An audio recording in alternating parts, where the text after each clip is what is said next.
another week of More Sewing with Michele. This week, we've got something really important to talk about. Now, I don't know if you know, but I know the amount of money that I've invested into this hobby of quilting, sewing, and embroidery. Um, it's kept me very happy. I believe it's absolutely therapy, but I want to protect those investments and protect things that are going to extend the life. So we're going to be cleaning it up this week. And I'm going to be talking about preventative maintenance on how to keep your things clean so that they're good to go whenever you need them. Isn't that great? So the first one we're going to talk about is your self-healing rotary cutting mat. Now, there are so many varieties out there. I've got probably, I want to say about 20 of them at least, and they range from sizes to my big one that I love all the way down to probably like a 6 by 24. So it doesn't matter which self-healing rotary cutting mat you have. You still want to maintain it and keep it clean. So we're going to talk about that. The next thing that we're going to dive into is something, doesn't matter what type of sewer you are, or even if you're just a regular person and you want to keep your clothes nice and ironed, is your iron. Now, once again, just like the rotary cutting mat, there are a ton of irons out there, and we want to protect them and keep them clean. Now, I know I am really guilty of this. When I'm doing applique or sometimes other stuff, mystery stuff gets on my iron. I think it's because of my family that used my iron, but we're not going to go there. But every once in a while, when I go to use my iron, I can tell it's not gliding and it's kind of gripping. It needs to be clean. So we want to clean it up. And I'm going to show you the correct ways to maintain your iron, no matter if it's just one of the little steamer travel irons that I have or your big iron. Doesn't matter. You want to maintain and clean it up to provide preventative maintenance so that iron is going to last you the longest amount of time possible. And that's important. I would rather not be purchasing constantly rotary cutting mats or an iron. I would rather, for my crafting, purchasing fabrics or patterns or embroidery files. That's where I want to spend my money. I don't want to spend it so much on the basic stuff. But that's just me. Anyways, let's get going. I've got so much to talk about. So, Clean It Up Week here on More Sewing with Michele. Let's go. Okay, so the first thing that I really want to talk about is our rotary cutting mats. Now, like I said, I have a bunch of them. I have my favorite ones that I use all the time. I have a really, really large one that I keep on top of my sewing cabinet. And then I have another one where I do a lot of my cutting. So I have two out at all times. But I also have travel mats. I have the ones that fold up with an ironing mat. And then I have extras, if you can believe it. I have extras that I keep. I think I've kept every single mat I've ever had. I don't think I've thrown any out yet. Now, I was very fortunate where I came from a crafting world before I started doing a lot of sewing, and I used cutting mats then. And I knew that for the self-healing cutting mats, you needed to keep them clean and moisturized. So when I started purchasing and investing in the cutting mats that I use now, I have constantly been doing preventative maintenance on my mats, and I think that I have them last a long time because of that. Now, if you weren't aware of it, your cutting mat, it's really important to keep it moisturized. Not with like lotions or anything like that, but they do dry out. So what I have always done is I take them and I submerge them in water. If it's a really big one, I will take a really wet rag and just let the water slather on top, and I just kind of let it sit there for a while so that it absorbs some of that moisture and it kind of rejuvenates the particles that are used to make our rotary cutting mats. It's super beneficial, and believe you me, it will extend the life of your mats. We live in Southern California for the most of us that are close here to the Moore's stores, but I do realize we have customers from across the country. So depending upon where you live, the elements, the heat, if it gets really cold, those extremes can really affect your mat. So you always want to make sure that your mat is not exposed to direct sunlight, extreme heat, or extreme cold, because they can damage your mat permanently. As well as, one of the big rules is you want to store your mats flat. You don't want to have them vertical unless they're completely supported on each side. It just causes them to warp and cause problems.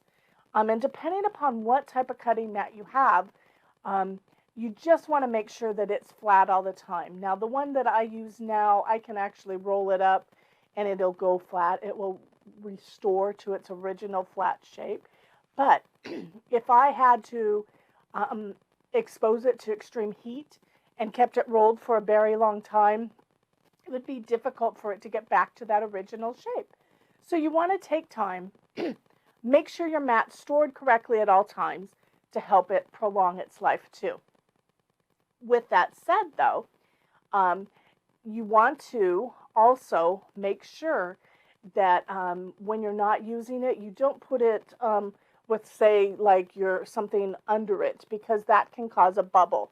Now, if you do get a problem where your mat is warped, I think one of the big problems is for all of us that sew on the go and maybe go to a different location, go to sew with your friends or go to a quilt guild or whatever it may be, you may leave your mat in the car in a hot day when it's sunny, and that will absolutely warp it.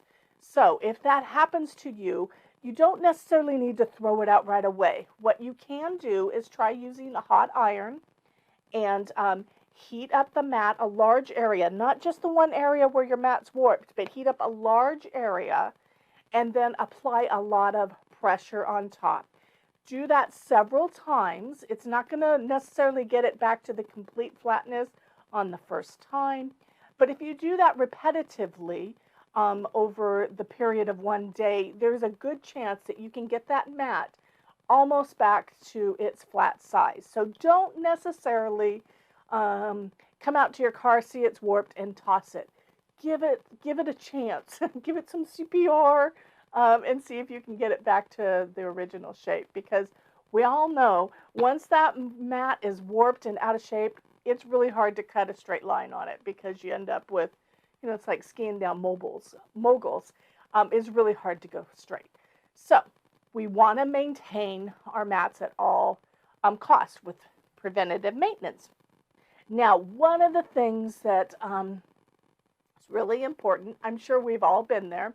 I can't tell you how many times I go to a quilt store or my favorite fabric store, and you look at the mats that they're cutting on, and it's like there's a Grand Canyon in the middle. People happen to be cutting, especially for 1 yard or a half yard, they cut in the same spot repetitively. And that will cause, canyons, deep grooves, and of course you're not going to get a perfect or good cut when it's like that. So one of the things I've always done is I cut in different areas. If I'm cutting, say, 6 inches, I don't tend to use the marks on my rotary mat. I tend to use my ruler as my guide.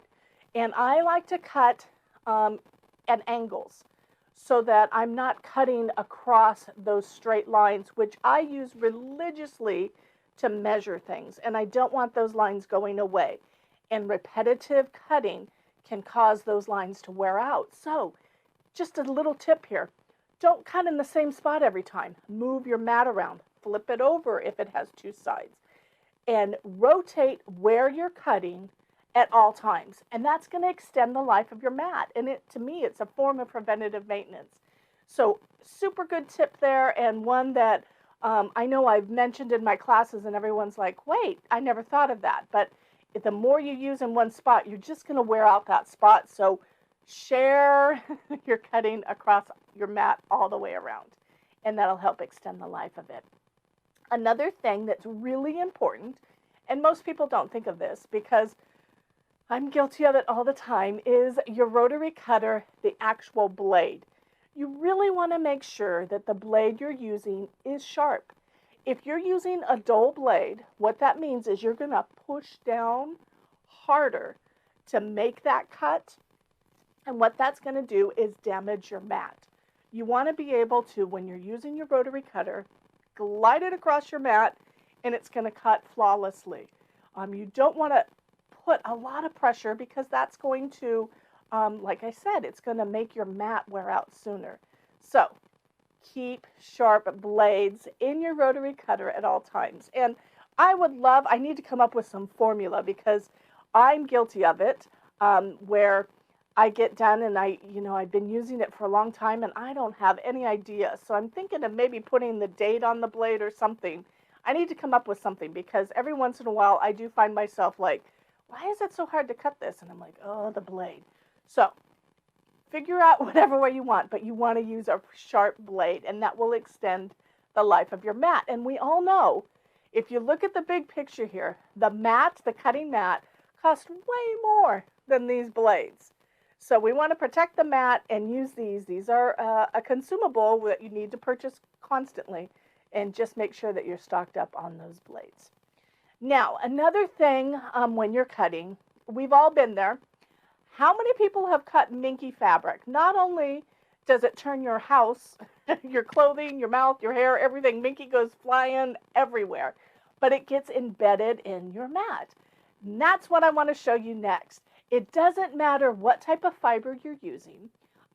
Cotton fabrics can get in there. If you're cutting across threads, threads will get embedded in your self-healing motoring mat.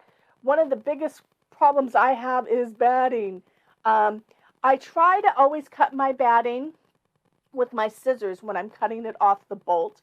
But when I square up my quilts or my embroidery that has batting in it, there's no other way to square it up but to use my rotary cutter and cut into that with the mat. And that's where I get those fibers embedded in my mat.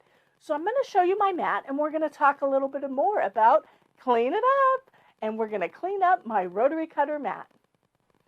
Okay, so let's talk about cleaning it up with your rotary cutting mat.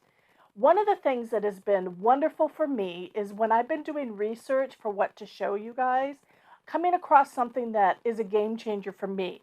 And this is one of them. This is from the Colonial Needle Company, and it's called the Mat Smoother. Now, as I told you before, I've been doing preventative maintenance on my rotary cutting mats for years. So here's one of mine here. And I saw this and I went, oh my gosh, that just changes it up. It makes things easier, faster, simpler, and it helps my preventative maintenance go a lot quicker. So this thing will help smooth your mat out. It removes those embedded fibers, and it will actually pull out things, and it gives it a nice smooth appearance again, which is what we want. So I'm going to show you real quick here. If you look on the close-up here, this cutting mat, like I said before, when you are doing cutting of certain fibers, it doesn't matter what it is, you will notice that you will get a buildup. And on this mat here, you can see that I have all of these fibers from cutting some batting. So if I put my batting on here and run my cutter across, as I pull it away, you will see that those fibers get embedded into my mat. There's nothing we can do to change that. It's just a fact. It's what's going to happen. But with this cool tool, by the way, I think you guys all know you can go to more-sew.com and click on the link in the description to find my More Sewing with Michele landing page where you can pick up one of these. So you're going to take this tool and you simply hold it and you go in a rotation and you go across your mat. And I like to switch the rotation around. And when I'm done, look at that. Let me show you up close here. Look at those fibers. that it pulled out of my mat. Isn't that amazing? I love it. Let me do it again. So you just go in a circular motion, and it's going to pull those fibers out. And like I said, I go in both directions. So that way, if a fiber's in there, once again, I just get so excited. Look at this. Look at all these fibers that pulled out of the mat. So I've got all of these out of my mat. Isn't that cool? And you want to make sure that you do that on both sides. And then what I do is I can use that. Let me turn it back over. You can then take this mat, you can submerge it in your water, restore some moisture to it, and that is cleaning it up and making sure that your rotary cutting mat is going to last as long as it possibly can. Now, this tool, the mat smoother, will not take out those deep crevices or valleys that you get from cutting in one spot. It is only going to be useful in pulling out those fibers, and it makes it faster, simpler, and I absolutely love it. So this is the mat smoother. Go to Michelle's More Sewing with Michele. Click on the link in the description, and you're going to want to pick up one of these. Now let me talk about cleaning up our irons. Hey, now let's talk about our irons. We need them. You can't really do a lot of the sewing without them. They are an essential tool, and I think every household has an iron. But we all know that sometimes they get gunky. Stuff gets on them either by accident, or sometimes it's a mystery to me how stuff gets on my iron. But that's not the point. We're here to clean it up today. So let's talk about things and how to clean it up. Now, let me first come clean. My irons, they sometimes take a lot of abuse.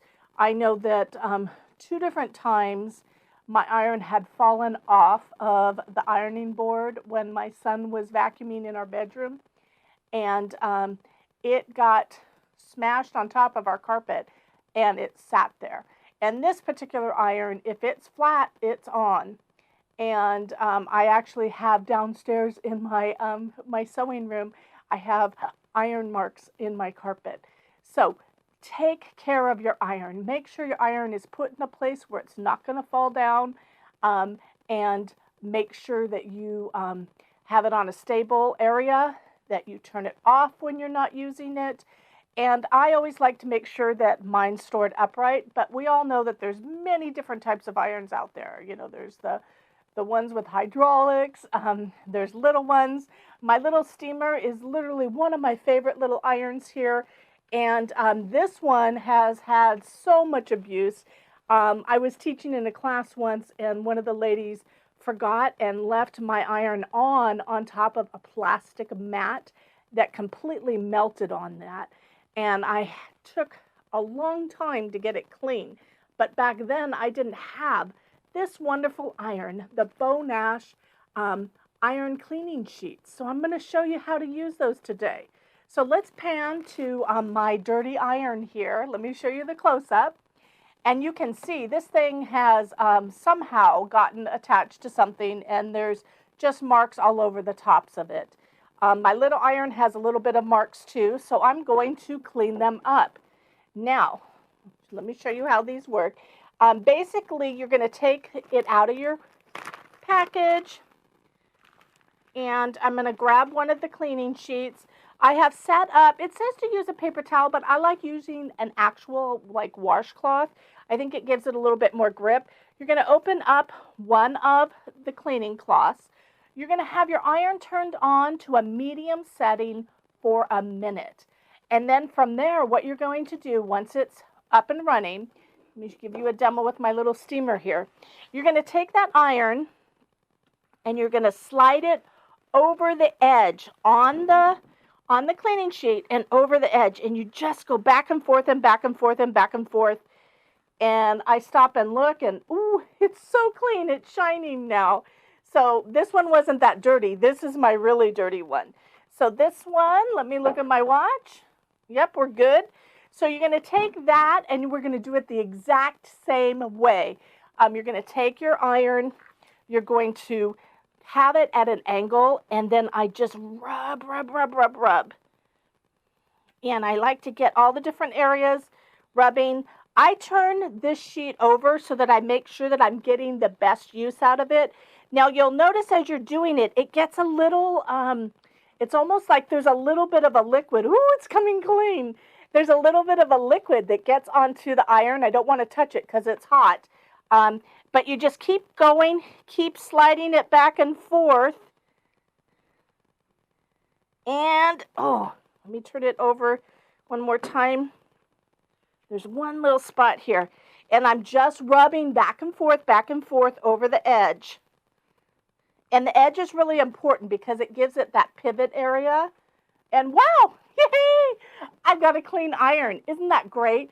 So with your clean iron, you can go on and conquer all of your sewing things. Let me turn this off so I don't burn myself while we're here. So isn't that cool? Clean up your iron. Now let me talk real quick about protecting your iron so you don't have to clean it up. Of course, these you can click on the link in the description and you can pick up our Iron Clean by Bo Nash sheets. And you get, let's see, how many do you get in here? You get 10 sheets, so it's enough. That's at least a year's supply of cleaning your iron. But let's talk about protection. Remember I said at the very beginning, we want to have preventative maintenance so that we don't have to spend a lot of time doing maintenance and cleaning our stuff. So with that said, I like to use my pressing sheet. This is a Teflon pressing sheet, and that you can put on top. And that, if you're ironing something, you put it on top, and that's going to protect whatever you're ironing and your iron from whatever it is. So if you had something where you're doing applique or anything like that, this sheet is going to protect it. Another thing that we talked about before that I absolutely love is our Apla fuse mats. Use these. These are a great protection for preventative maintenance to make sure your iron doesn't get gunky. They're awesome. They're wonderful. Since I have mine, I use it all the time.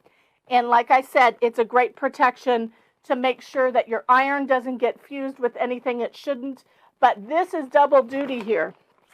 Put your Apla fuse mat on the bottom, put this on the top, and you're completely encasing whatever it is that might have adhesive on it so that you do not get any gunk on your iron at all. And then you can simply iron away. So we love our irons. We need our irons, but we need to make sure that they stay clean. So clean yours up. Use preventative maintenance to make sure that that iron stays clean at all times. And what more could you ask for? So protect your irons, keep them clean. Now you're also going to want to, I don't use steam on my irons. I like a dry press whenever I'm sewing, but I know there's a lot of you out there that love your steam. So one thing that you do want to do on a regular basis is you want to put 1 part of white vinegar to 1 part of water, and you're going to put it in the area where you add water for your steam. Go ahead and let it go up and then just steam away until that goes through. And that's going to help take out the scale and all the things that are going to clog the inside of your iron. So don't forget to clean it up on the inside too. And other than that, it's just common sense. I think irons are one of those things where we've been using for so long, but these Iron Clean sheets by Bo Nash are the best. I love them, and as you can see from the before and after pictures, it did a great job at cleaning my iron in just a few seconds. And we can't forget our mat smoother. I love this thing. So you can pick up both of these items by going to moors-sew.com or click on the link in the description for more Sewing with Michele. And until next week, it's been my pleasure going over these few things with you and to help you clean it up. And I hope you have a great week. And until next Monday, take care, and I'll see you then. Bye-bye.